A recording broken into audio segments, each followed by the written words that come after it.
Hey, good morning, everybody, and welcome to the Schatz and Tanier FTN NFL podcast brought to you by FTN Fantasy. I am Aaron Schatz. You know me as that DVOA guy from FTN Fantasy. He is Mike Tanier, and you read him at miketanier.substack.com. And we have a special guest today to talk about the 2025 NFL Draft. It's Benjamin Robinson from Grinding the Mocks, grindingthemocks.com. telling us what is going on with mock drafts and players moving up and down. We'll take your questions. If you have questions in the YouTube comments, please feel free to ask us about certain players. We'll tell you what we can. We're going to go through some of Ben's risers and fallers in the last week or two, and then some of Mike's favorite players and least favorite players. He's counting down his top 96 prospects at his blog, the Too Deep Zone 96. So you definitely want to read that today. He talked about Pegues, the defensive tackle, who's also a Wildcat quarterback. And he was like, this might be a good guy for a team that doesn't like to have its quarterback run the sneak. And I thought that's Kansas City's second-round pick. Beautiful. I love it. I mean, JJ, the refrigerator Pegues, yeah. Pegues. And he really, and when he runs the ball, he's better than the fridge. Because he takes the hand off. He might stutter step. He might do a little spin move. It's remarkable how good he is. I was looking at the Bills as well, because then we don't have to hear about how Sean McDermott doesn't like the optics of the tush push. He can just put Josh Allen and a 300-pound man back there. He's the real two-way player, you know? Travis Hunter, fake two-way player. JJ Pegues, real two-way player. Hot take. Right. We're brought to you by Underdog Fantasy. There's no way to get ready for the NFL draft and the incoming rookie class than Underdog Fantasy. It's the easiest place to play fantasy sports and the fastest growing fantasy app in the industry. Underdog is now offering a new customer FTN special with up to 100% match bonus on your first-time deposit. The Underdog app is easy to use, and best ball season has already started with the big board, the bigger board, and the biggest board all drafting live now. With just a $10 entry, you take part in the big board draft with a total of $2 million in prizes. Head over to Underdog for a 100% deposit match when you sign up with code FTN. NFL draft season is here, and who better to celebrate with than Underdog Fantasy?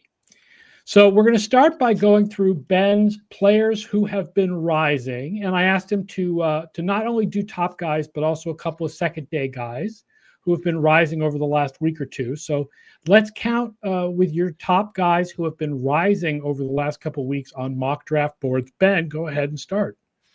So yeah, we'll start at number 5 and we'll count up. Okay. So number 5 is Washington State wide receiver Kyle Williams. So he, played with Cameron Ward at Washington State when Cameron Ward was the quarterback there last year. So I know people have been talking about, do you want to pair Cameron Ward with Xavier Restrepo, his receiver from Miami? Well, maybe you also might want to pair him with someone who's an actual athlete. Xavier Restrepo had a pretty tough pro day, supposedly, at Miami, where he ran like in the high 4.8s or whatever. He's probably faster than that. Yeah. But yeah, Kyle Williams has been rising up the boards really since February. So he's someone that a lot of people have been kind of gaining more exposure to. His stock has been way up.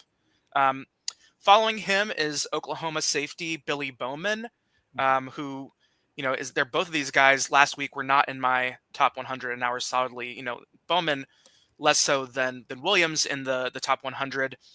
So those are your two kind of like risers that are in the kind of day 2 conversation. Yeah, I noticed from your chart that Bowman had actually kind of dropped over the last couple of months, and then he suddenly boomed in the last week or two. Yeah. There's people. Did he have like a really good pro day or something? Did he? Yeah, must be. I mean, yeah, the Oklahoma defense. Brent Venables is their coach, so they're really well coached and well schemed. So there's a few Oklahoma players in this draft, although Oklahoma didn't have as good of a season as I think they'd want to in their first year in the SEC. Jumping into the rest of the top 5, or more names that you probably are familiar with if you're just now come following the draft. One is Michigan cornerback Will Johnson. He had a really, really strong 2023 year. Look at the game against Ohio State. He looked really good in the playoffs. Came into the season ranked really high. It's probably, depending on if you classify Travis Hunter as a cornerback, was the first or second cornerback. He might have even been my number one overall player in the preseason just because of how solidly people viewed him and how experience there was around some of the other players. But he kind of had an injury-riddled season for Michigan this year. Michigan had a tough year, but they're going to have a bunch of guys drafted in this first round. And Johnson, I think, is deservedly still regressing to the mean of kind of where I think people view him in mock drafts and big boards, much more likely as a top 10 pick than in the top 15 or even top 20. Yeah, he was injured on and off during the season, then got injured in the off season, wasn't able to work out in the combine. There was thought he was going to work out in the pro day, wasn't able to work out at the pro day. So now you get this guy who the injury flag becomes more yellow, and you stop talking about him in the top 5, fairly or unfairly, because you have to put that risk into play. My only thought about Will Johnson is people ask me sometimes if I can create a projection system for cornerbacks, and I'm like, I can't even create a projection system for NFL cornerbacks from year to year. Yeah. I mean, the thing about Will Johnson is that I think people wanted to see more from him this year. The idea, I think, generally is that he's a really good zone cornerback. And the testing, I think they had hoped would see more of some of the things that would make you think he could also be a good man cornerback. Right. But yeah, Michigan's defense, oh boy, they have, tons of guys that are going to get drafted in the first round, second round this year. Going on, and another Will Campbell, offensive tackle, LSU, kind of more like in the top 10. And now, as I think people are kind of believing that he could be maybe also in the top 5. I think that after the combine, there was a lot of consternation about his arm length. And there's especially been a huge issue this year, the inconsistency of measures of arm length across the combine, across pro days, across the Senior Bowl. It's people I think are we're overthinking him. Will Campbell, one of the best pass protecting offensive tackles in this class, and so I think that it'll be close between him and Membu. I think some people thought that because of the combine, Membu really kind of pushed himself to the front, and I think it's not 100% clear. I think Campbell still has a really good shot of being the first tackle, and I think people are kind of are thinking more about that lately, especially as the arm length situation is kind of maybe cleared, so to speak. I'm going to bet that a lot of this is mock drafts that put Campbell to the Patriots at 4. Yes. And Vrabel has said something publicly to the effect that they do feel that he is a tackle and they're not worried about the arm length. I will say, I was going to say this at some point in the show, so I'll say it now. If Abdul Carter or Travis Hunter is there at 4 and the Patriots take Will Campbell, I'm going to lose my freaking mind. I can't wait because this is happening. This is happening, folks. Aaron's going to lose it on the. I actually think it's more likely that they're not there at 4. Right, that's actually very possible. I think he's a tackle. I don't think him or a Membu are top 10 talents. Yeah. And that's on tape. I'm not sitting there looking at the lengths of their arms. I look at games like the Ole Miss game and the South Carolina game, and I say, really, this is a guy you're going to put in the top 5 and say this is somebody you can just put as an anchor at left tackle. I don't see that in Will Campbell. The thing about Campbell that is really, really interesting is that he just has so much tape, so many snaps. And then also they just put him out in this true pass set situations, that PFF tracks where you take away the play actions, you take away the RPOs and the screens. And they put him out there more than any other tackle in the country. Right. And he just really solid. So to me, yeah, he may not be the elitist of elite of all time. And when you think of top 5 tackles, but I think in a deep tackle class, he's and a lot of players that are kind of maybe tackle to guard conversion projects. He's someone who I think you can kind of rely on. The thing about Membu, and when you compare the two, Membu really athletic. He played right tackle at Mizzou this year, and I know that in the NFL the good edge rushers play on the right tackle as well, but it just kind of makes you ask a few questions what's going on there, but yeah, I think Campbell has been underrated, and I think now people are hopefully more appropriately rating him as not just a top 10 player, but maybe more a top 5 player. Disagree, but I'll agree that Membu, his tape is weird. There's amazing. There's a mix of amazing, and I don't know what this kid is doing. With Campbell, yeah, he's getting beat. He's getting beaten by Kyle Kennard. He's getting beaten by Princely or somebody like that from Ole Miss. Not necessarily he's going out there and making any mistakes. His floor is very high. Yeah, I mean, I feel strongly, and I think that Mike made the case in the two Deep Zone 96. I think Abdul Carter is sort of the like surest thing, as much as you can have a sure thing. Surest thing, not in that he has the highest floor, but that he's the most likely player to be a Pro Bowler. Yeah, And Travis Hunter is, who we'll get to in a second, is a super duper ridiculous, absurd concept. And I just can't imagine I can't imagine passing on either of those guys. If Shador Sanders does go in the top 3, I can't imagine passing on either of those guys for Campbell. This is leading right to where Ben's going with some of these high guys, right? Yeah. So the biggest riser in my data is Travis Hunter. So just like a little bit of, so he was kind of solidly connected really closely with Abdul Carter, as kind of like, are they going to go second? If we're solidifying Cam Ward as the number 1 overall pick, and I know we'll talk probably more about quarterback later, but there's this duality situation with Cam Ward where the mock drafts have him number 1, but the big boards solidly have him outside of the top 5 of players. Usually, like I have him as in my big board composite as my 8th ranked player. So there's this kind of tie between like, hey, like what does the mock drafts think? What do the big boards think? And so Cam Ward is actually my number 2 ranked player right now in my data. Number 1 ranked player is on my website right now is Abdul Carter, but I think that will be supplanted by Travis Hunter as kind of people kind of come around more to the idea that Hunter is more likely to go at number 2, and then is also considered one of the top 2 players in the class. So Carter and Hunter are still really, really tightly connected, but in my rankings, the jump from 3rd to 1st, as Hunter would be, given that there's this disparity in the big boards between Ward and the mock drafts, right? So but Travis Hunter, just this insane prospect that is unlike any prospect we've seen since I've been doing grinding the mock since 2018. And I think it goes back to the players that were playing in college in the 90s, like Champ Bailey and Charles Woodson, who moonlighted on offense and were successful on offense, but didn't lead their conference in receptions like Travis Hunter did. And win the Bolitnikoff like Travis Hunter did, and was a runner-up for the Thorpe Award like Travis Hunter did. So the thing about the Browns is that we know that they're analytically savvy and analytically driven. We know that they are, they have like Paul B. Podesta in the background there, who's a Moneyball guy. And I feel like if there's any team that would kind of figure out a way to get the most out of him as an offensive player, as a receiver, and as a defensive back, it would be the Browns. And Abdul Carter, I feel like, can be a special player. I think he's going to get a lot of comparisons to Micah Parsons because they both went to Penn State. They both played some linebacker, and they're kind of showing off as edge rushers with a ton of ceiling. Like Aaron said, I think that if I had to pick somebody as like a future Pro Bowler out of this class, I would put Carter up there for sure. Ben, Travis Hunter's, like, he doesn't go below 7 or so on any list. And it's probably a factor of whether you're putting quarterbacks up higher. You mentioned Ward, but also Shador. Like, Hunter goes down if you say Giants are taking a quarterback and it's Shador. Browns are taking a quarterback. That's the only way these guys drop below. It's interesting because some of these big boards take position into account and some of them don't. Right. So sometimes when somebody does a big board, they're like, these are the players based on their value compared to the position. And they'll put like Ashton Janty second. Right. Yeah. And sometimes people are like, okay, well, we're going to take positional importance into account. And then they'll put Cam Ward first, even though no one thinks that Cam Ward versus average quarterback is a bigger gap than, Abdul Carter versus average edge rusher. Right. Exactly.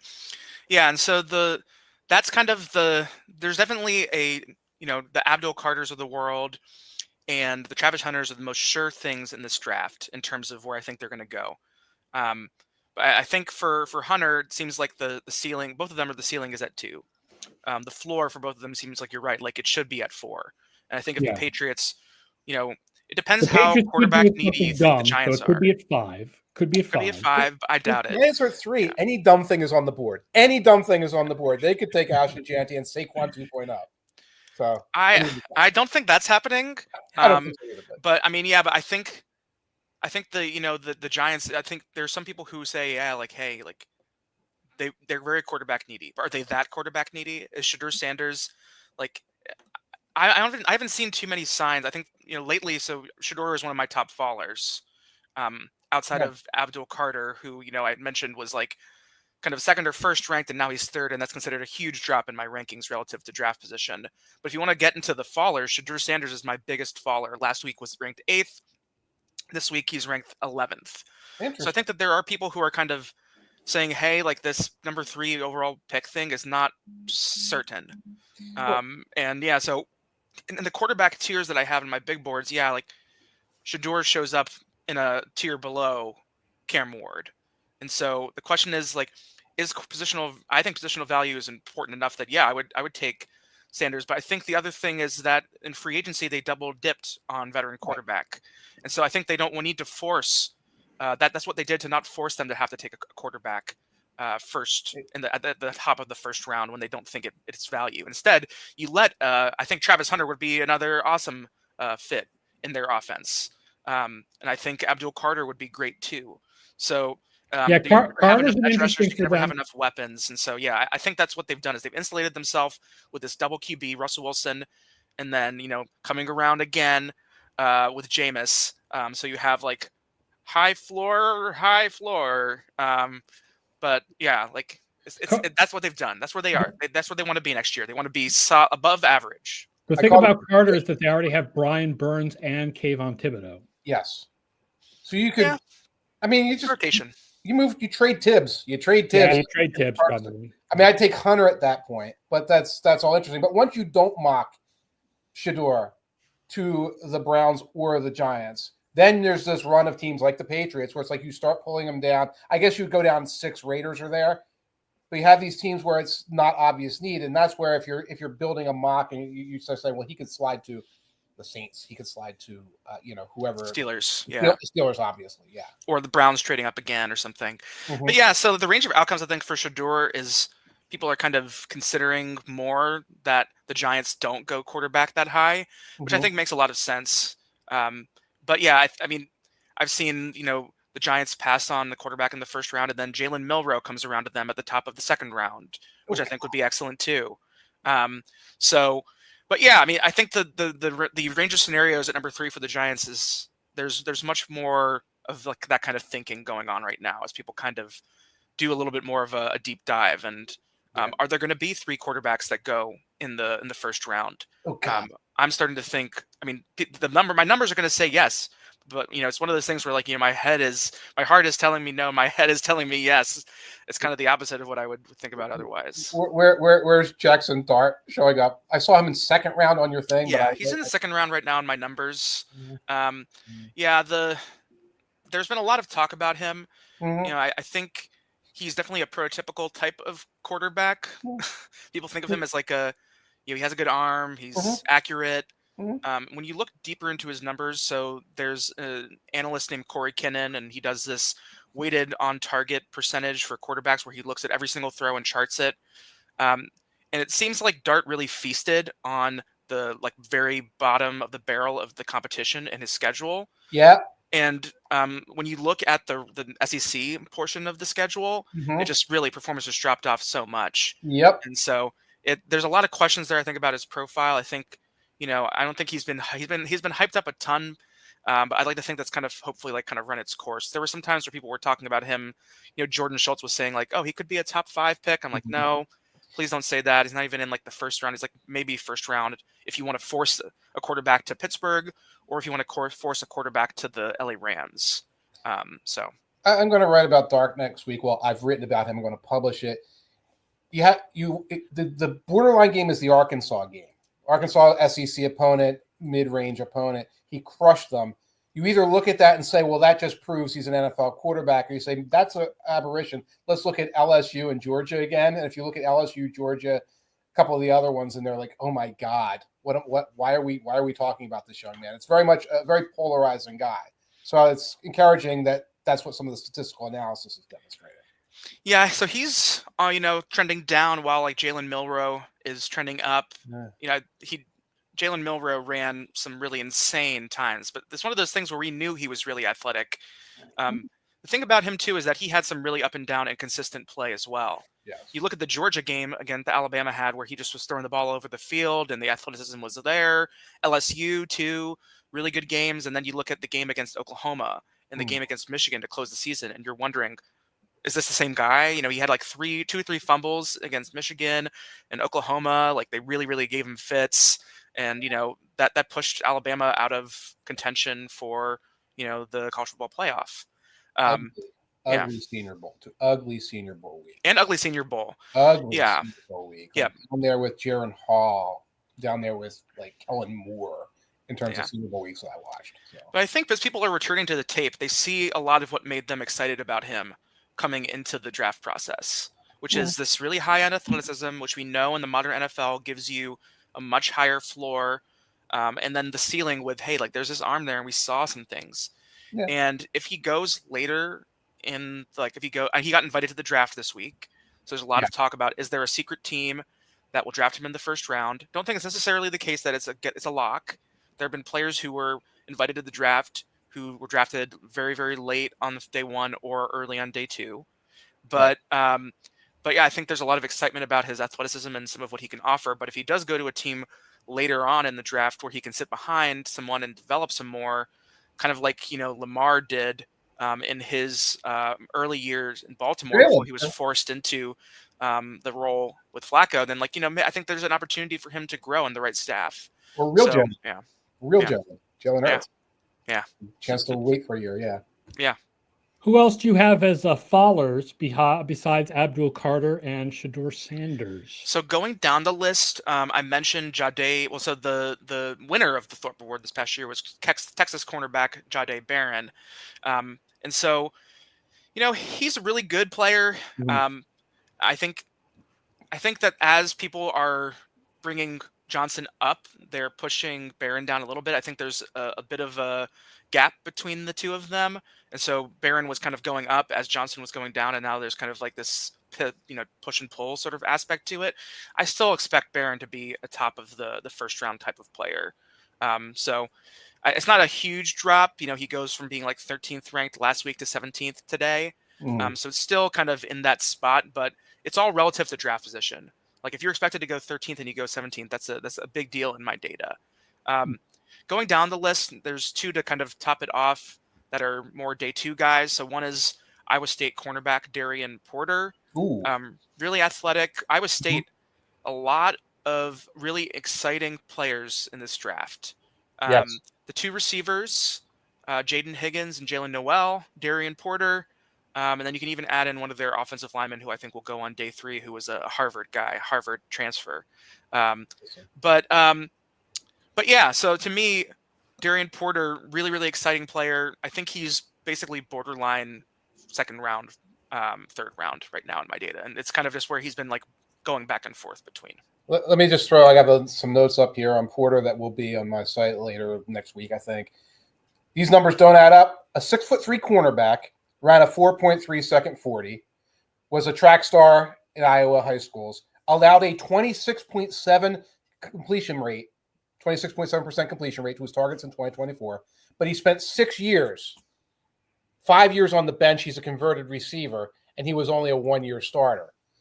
So you have like an overage prospect who changed positions, wasn't able to crack the lineup. Finally, even though he's got these traits, finally cracks the lineup and is awesome. So it's like this weird balance of things like, well, do you believe the tape and the stats? Do you worry about the age? Do you worry about how long? Very tricky to square the circle with this guy. When I think about a player that reminds me, and I haven't watched him, but I just want you to describe him. It's Tariq Woolen. Played when it came out of, I believe it was UTSA, right? Well, where, he had this insane speed. He's really tall and big. And I thought he was going to go a lot earlier than he did. He went pretty late, maybe the 5th round to the Seahawks. So I'm not sure what will happen with Porter, but right now my data likes him in the top 100. Here's the problem. The reason why no one's comparing him to Tariq Woolen is because UTSA's Zay Frazier is a big, tall, little bit older than other guys prospect who went to the same school as Woolen. So like that's the direct Abdul Carter. That's the helmet scouting. Yeah.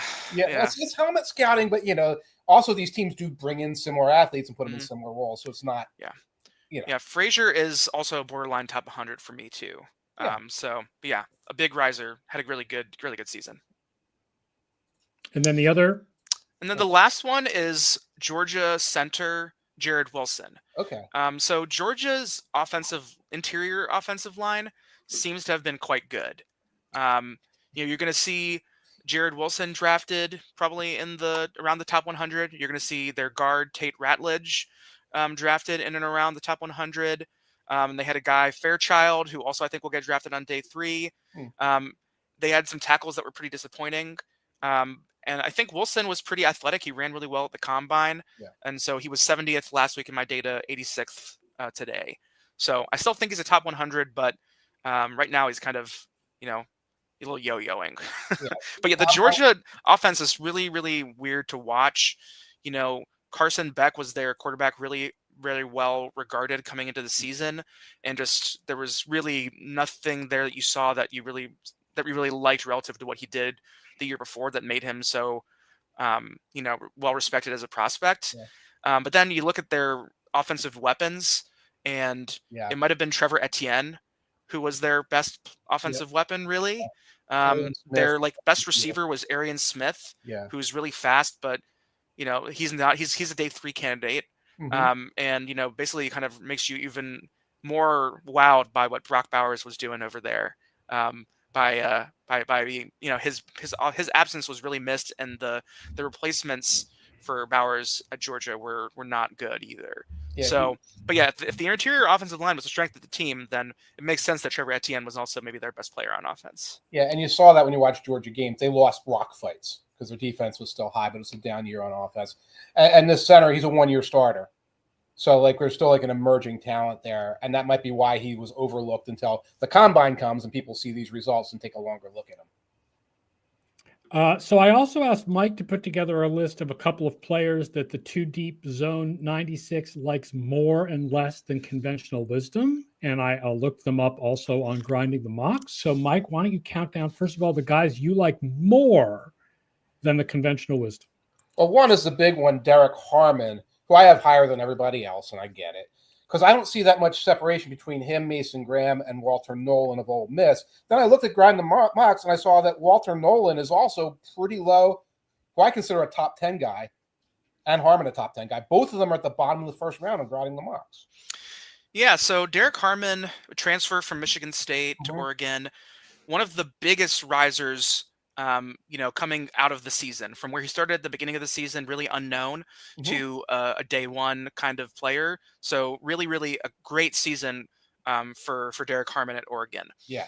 So I think people don't view him in the same way because, you really just had one big breakout year, albeit it was a great breakout year. Right. The issue with Walter Nolan is I think there's some character concerns, really. There's a lot about him jumping from he played at he was at 7 different schools in 6 years, and maybe it's just elite recruit meets global pandemic, meets college football NIL scene. But I think he'll probably end up going in the first round. I feel like people are going to bet on his talent as well. The one who I think really separates himself though is Michigan's defensive tackle Mason Graham. Okay. 2 years of really stellar production. I think that a lot of people, when they think about who the really sure players are in this draft, you bring up your Abdul Carters, and I think Mason Graham is right up there too. But I've also seen in some mock drafts in the past that people think, he could fall to a San Francisco. Mason Graham? Mason Graham. But I think people are really, really zeroing in on him as a fit to Jacksonville at pick 5. But to me, Mason Graham, I view him as the top. I think that's the consensus. But Derek Harmon is I think a player that people really like. I think people kind of see him as maybe a fit more of the Buffalo Bills, and maybe they're kind of spamming him around there. And then Walter Nolan, I think there's not a lot of certainty around him. I think there's a lot of people who are concerned about the character fit and that being an issue that could torpedo his career depending on how it works out. And it's not we'll just send him to Georgia where all his friends are, he went to Ole Miss. It's not the same. Right. It's not the Jalen Carter situation. Not a Jalen Carter situation. Right. But a lot of talent. And also he's a big time recruit. And that kind of stuff still follows you around. It follows Quinn Ewers around for whatever it's worth, with Travis Hunter and all that stuff. That's Graham. That's Nolan. That's not Harmon. And sometimes I look at this, it's is he still just lower because we're still carrying around the number of stars from recruiting to a degree and not. Yeah, Graham was a 4-star, but Harmon definitely was a lower ranked recruit. But like I said, he had a fantastic year. I think he might have made more money than anybody in the class. That's very cool.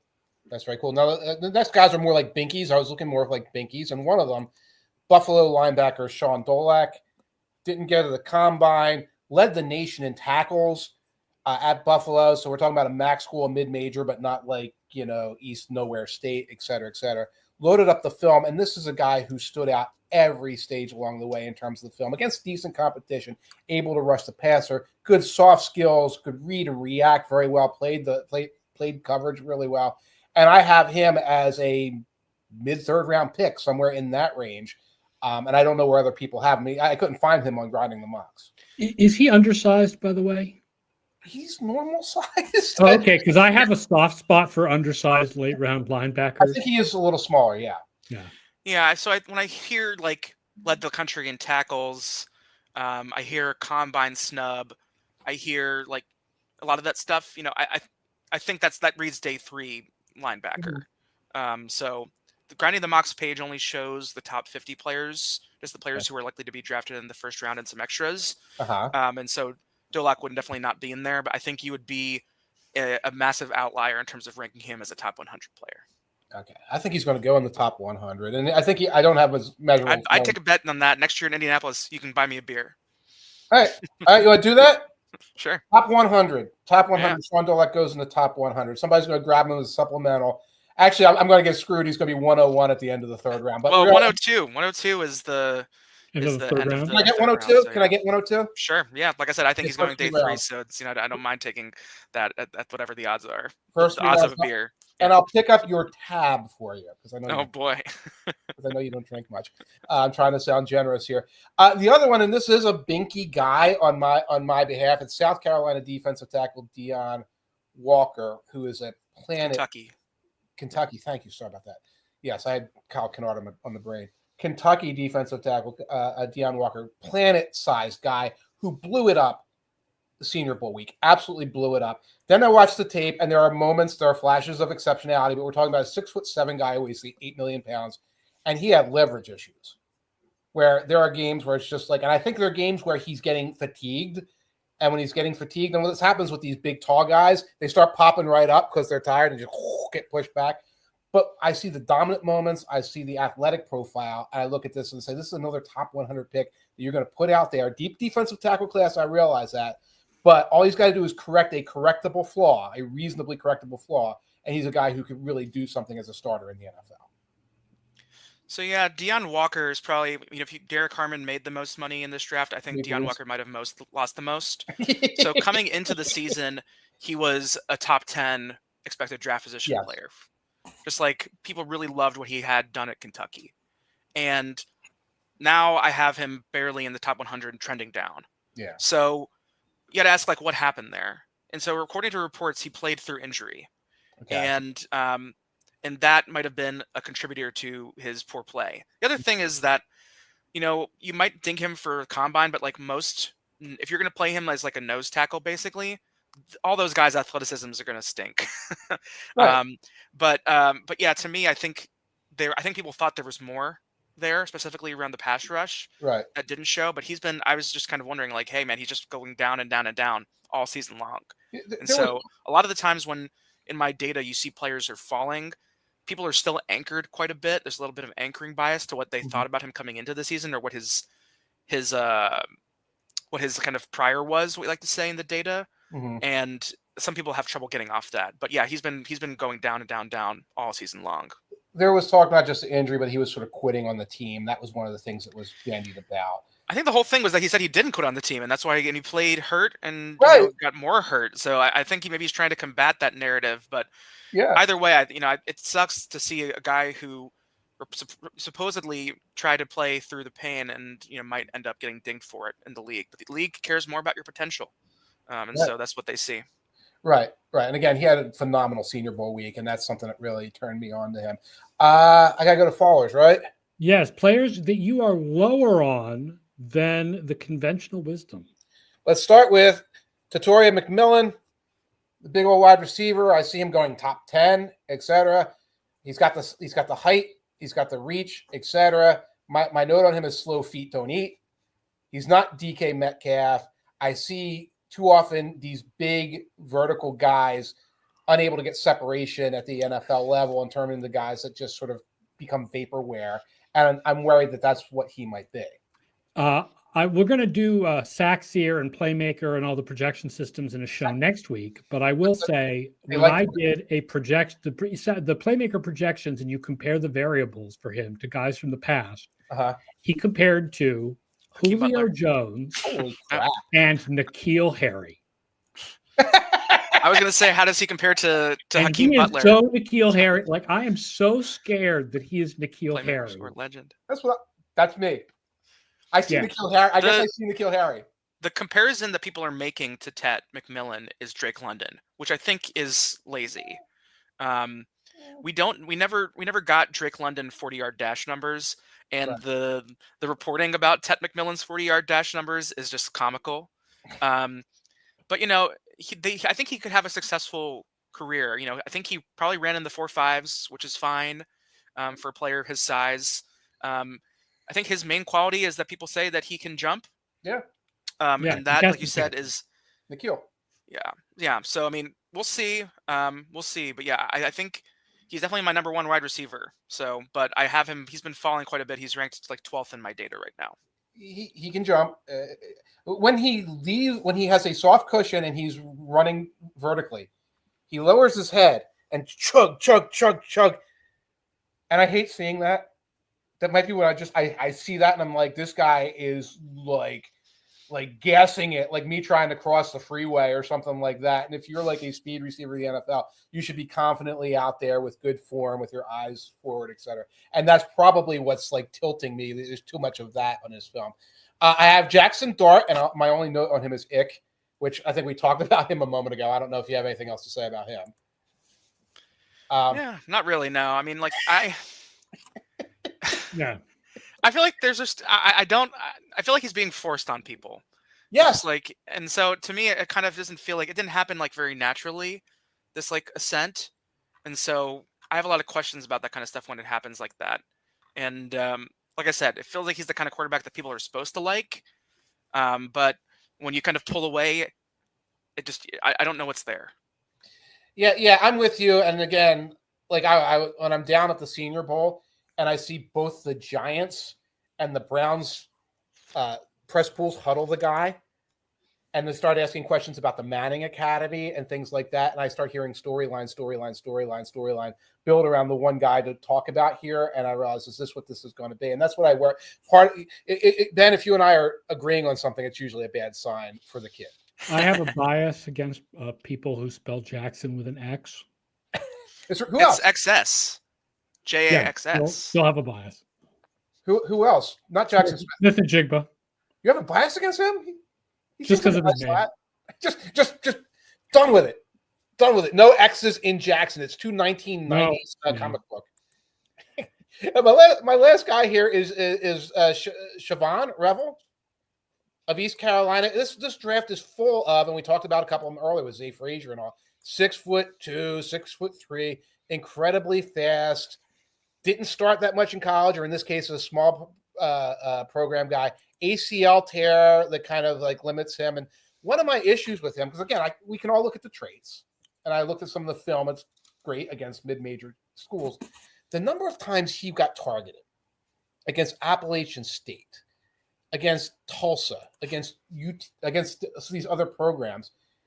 When I see a small school cornerback, I don't want to see anything.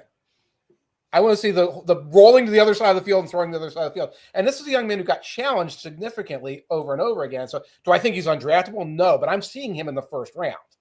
And I have him in the third round soup with guys like Frazier and Porter and say, yeah, top 100 guys, go get your 6'3", 4.3 speed cornerback. But like, there's way too much of a projection here.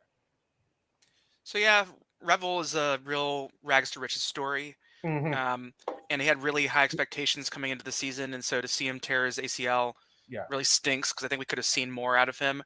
But yeah, I think taking him in the first round would probably be a bit rich. If he did go, it would be like in the 20s. But I think it's more likely he goes in the second round. Yeah. On the site right now, I have him as my 34th ranked player, but in updated rankings, he's kind of like more in like the late 30s. Okay. So yeah, I don't know if I view him as a first round pick, but I think if people there news coming out today that his surgery went well and they were projecting him to be able to be ready for whatever happens in the fall. But he's a guy that I think people were like, well, if you liked him coming into the season and the injury is better, then you bet on the potential, and that's what that is. And the idea is, I think, is that he was going to be an exceptional athlete. So yeah. Yeah, you're betting on a 2023 tape of a guy in East Carolina playing up against Appalachian State. It's like, oh, I got 3 passes defensed, and then I have to turn and say, why was he out there covering guys? And they were open enough that they threw the ball to him. So, but yeah, you can say similar things about McMillan, who had a really exceptional 23 campaign, and his 24 that's campaign true. was pretty good. Yes. But yeah, like it's tough, and there's also a lot of prospect fatigue about some of these guys, where you're like, yeah, he's good. Yeah, he's good. Your expectations are really high, and so anything other than really high can make you kind of question your eval. Every edge rusher besides Carter. Yeah. Another 270-pound guy who runs a 4.4. Yeah. There's a lot of them. It's that's what football's like these days. Faster, stronger, bigger. All right, that does it for the show today. Thank you, everybody, for watching and listening. If you're listening to the podcast, of course, don't forget to like and rate the show and tell your friends all about it. I also want to mention a promotion that FTN Fantasy is doing with DraftKings with tons of Masters content, including a free $10 entry to their Millie Maker contest this week, as long as you put in $10. And by the way, this is for new and existing DraftKings users. So if you deposit at least $10, you get a free $10 contest for the PGA, even if you're already in DraftKings. Go to ftnfantasy.com/2025-masters-hub. I talk about this all the time. I know nothing about golf. But our golf content is really good and has a really good record of something that I personally know nothing about, but Alex Blickel is a complete expert on. So you should really check this out. ftnfantasy.com/2025-masters-hub. We will be back with another show on the normal day of Thursday next week. Next Thursday, we are doing a show where we are going to talk about Saxier, Playmaker, Backcast, and Cubase, all of our projection systems, which players those systems like and don't like, and what Mike thinks about that. And then Benjamin will be back on Friday, the morning after the draft, so we can review the first round of the draft. So those are the next 2 shows, okay, which is next Thursday and then the following Friday. And then we'll take off a little bit until we get into the preseason. All right. Happy Passover, everybody. We'll talk to you next Thursday. So long.